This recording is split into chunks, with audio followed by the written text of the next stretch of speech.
Oui, mes amis, parce que la Bible, c'est vraiment un livre passionnant. Au cours des siècles, des milliers de personnes ont consacré des années et même des vies entières à étudier des œuvres classiques de philosophes, musiciens ou écrivains célèbres tels que Platon, Aristote, Corneille, ou peut-être encore Molière ou La Fontaine. Mais pourtant, ces hommes célèbres n'étaient que des êtres humains comme vous et moi. Ils avaient leurs faiblesses, ils avaient leurs défauts, et même très souvent, leurs vices même dans leur vie. Et plusieurs n'ont écrit que des histoires fictives. Et très souvent, leurs œuvres faisaient partie du programme scolaire, et on passait des heures et des heures à les apprendre par cœur. Je tiens à vous faire remarquer que je n'ai rien contre ces écrits, ces pièces de théâtre ou la musique classique, mais je ne cite qu'un fait. En comparaison avec la Bible, tous ces écrits pèsent très peu dans la balance. Et ce soir, j'aimerais essayer de vous donner le goût de la Bible. Le goût à un tel point que vous désiriez la lire, et même la lire à tous les jours. La Bible est passionnante à cause de son auteur, à cause du personnage principal et des participants et du sujet traité. La Bible n'est pas un livre de science ou d'archéologie, d'histoire ou un traité sur l'art d'écrire des poèmes ou encore un roman, bien qu'elle traite de tous ces sujets. La Bible, mes amis, elle est la parole de Dieu. Ce n'est pas la parole d'un simple mortel, c'est la parole du Dieu créateur, le seul et l'unique.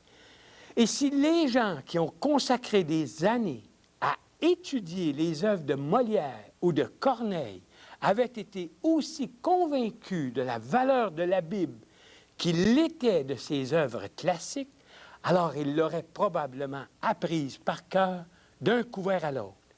C'est Dieu qui parle à l'homme.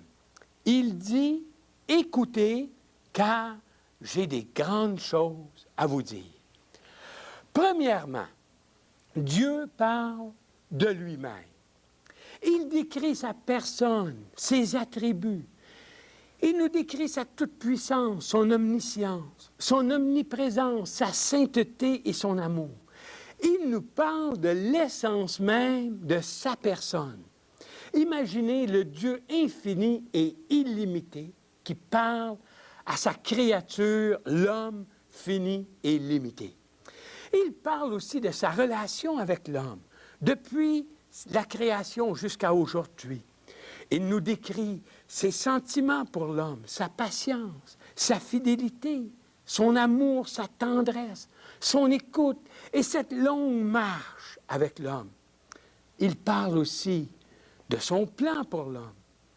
Dieu savait que l'homme le rejetterait et il a mis en exécution un plan infaillible qui ne repose pas sur les connaissances ou la fidélité ou le courage de l'homme, mais son plan repose sur lui-même, sur Dieu lui-même. Il décrit et nous imprègne même de son amour. Il ouvre son cœur de père et nous fait goûter à ce qu'aucun père humain ne pourrait faire.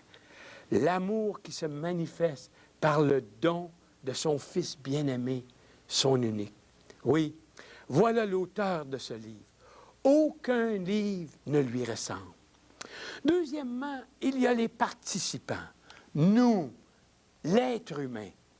Tout comme l'auteur a décrit ses attributs et sa personne divine, il décrit maintenant la personne humaine. Il parle de l'état de notre cœur, oui. Il ne nous flatte pas. Il nous dit que nous avons un cœur tortueux, méchant et trompeur par-dessus tout. On y voit comment l'homme a brisé le lien avec Dieu pour s'associer avec Satan et en devenir son esclave. Il nous explique aussi comment nous avons été créés dans la lumière, mais que maintenant nous vivons dans les ténèbres. Qu'on avait été créés dans la vérité et que maintenant nous vivons dans le mensonge. Et qu'on avait été créés pour la vie et que maintenant on est sur le chemin de la mort. Il nous montre comment depuis la chute, l'homme vit comme une brebis errante, sans berger, laissé seul face aux dangers de la nuit. Il nous décrit aussi son plan de rachat dans les moindres détails. Comment il a envoyé son propre Fils pour être jugé à notre place et comment il nous donne l'opportunité de recommencer une nouvelle vie pour devenir une nouvelle créature avec la puissance de l'Esprit en nous. Il nous parle de notre avenir, la vie ou la mort. Il nous place devant un choix, mais il nous exhorte à choisir la vie. Le chemin qui conduit à la maison du Père pour l'éternité. Il nous parle aussi de nos relations interpersonnelles, familiales et sociales. Il nous donne des conseils infaillibles pour être heureux dans ce monde. On y voit l'homme tel qu'il est dans sa nature. Au moment où il a vu son Créateur, il l'a tué au lieu de l'adorer. Il est bien de remarquer que c'est le Créateur qui parle de sa créature à sa créature. Et en cela, on ne pourrait trouver mieux. C'est le maître luthier qui montre son plus grand chef-d'œuvre qui vient d'être vandalisé par un voyou, au point qu'il est complètement méconnaissable, inutilisable, ne pouvant plus produire aucun son valable. En réalité, ce chef-d'œuvre, il devrait être jeté au feu. Et tout en contemplant son œuvre détruite, il explique avec tous les sentiments les plus profonds de son être, tous les procédés de rénovation auxquels il va le soumettre, pour finalement en faire un nouvel instrument, encore plus beau et meilleur que le premier. Oh, mes amis, avec quel intérêt on écouterait ce récit passionnant? Eh bien, le luthier, c'est Dieu. Et l'instrument abîmé, détruit, c'est nous. C'est vous, c'est moi, sa créature. Ce récit nous touche de près. Nous sommes tous impliqués au premier degré. On dit que la Bible est un roman d'amour et qu'il commence par un divorce. Oui, le divorce de l'homme avec Dieu. Nous sommes ceux qui avons commis adultère et Dieu est là qui veut nous restaurer, reprendre la vie avec nous. Maintenant que nous avons vu l'auteur et les participants, on va regarder au personnage principal. Oui. Dans la première partie du livre, on ne cesse de parler de lui.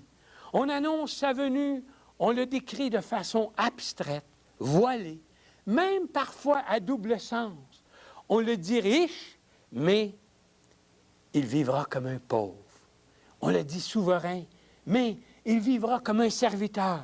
On dit qu'il est fort, mais il sera faible. On dit qu'il est immortel, mais pourtant, il mourra. Oui, on l'appelle le Sauveur, mais il finira comme un condamné. On dit qu'il est béni, mais il meurt comme un maudit sur la croix. Et aussi, on le présente comme un être divin, et pourtant, il sera un humain. Oui, on l'attendait d'une certaine façon, et il est venu de toute autre façon, au point qu'il a confondu ceux qui l'attendaient, et encore plus ceux qui ne l'attendaient pas. C'est un héros qui, à premier abord, paraît décevoir.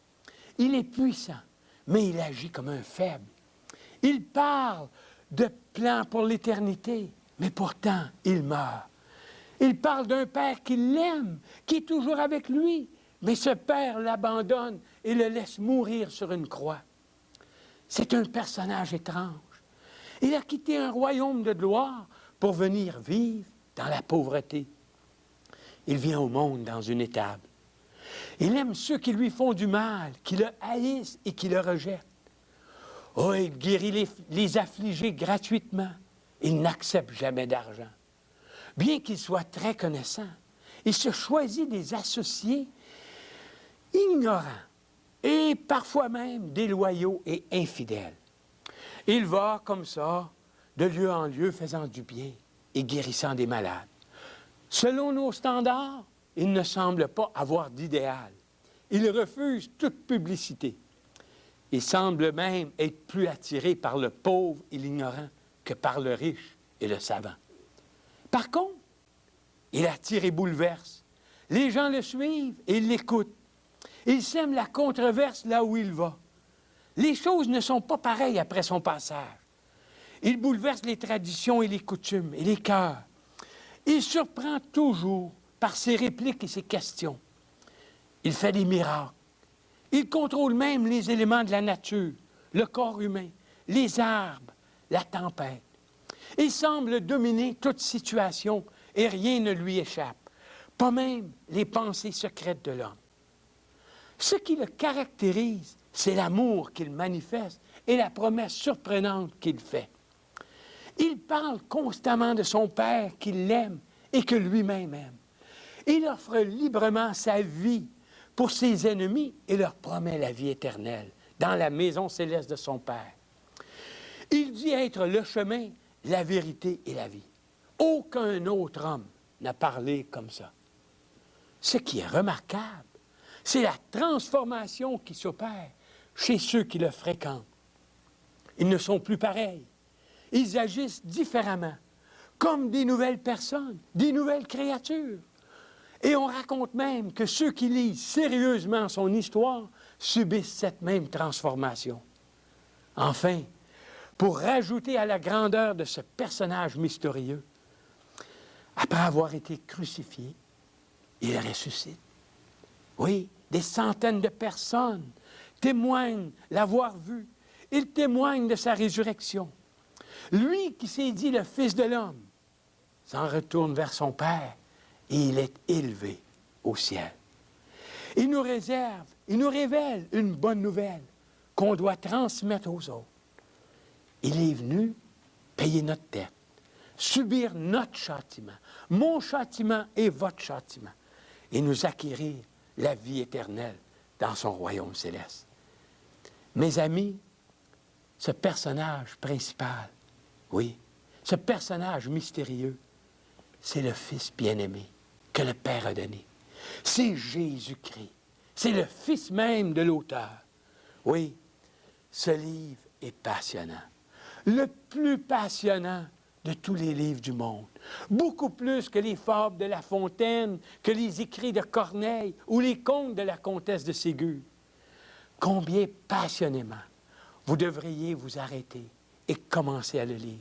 C'est le livre qui peut changer, qui peut transformer toute votre vie, comme il a transformé ma vie.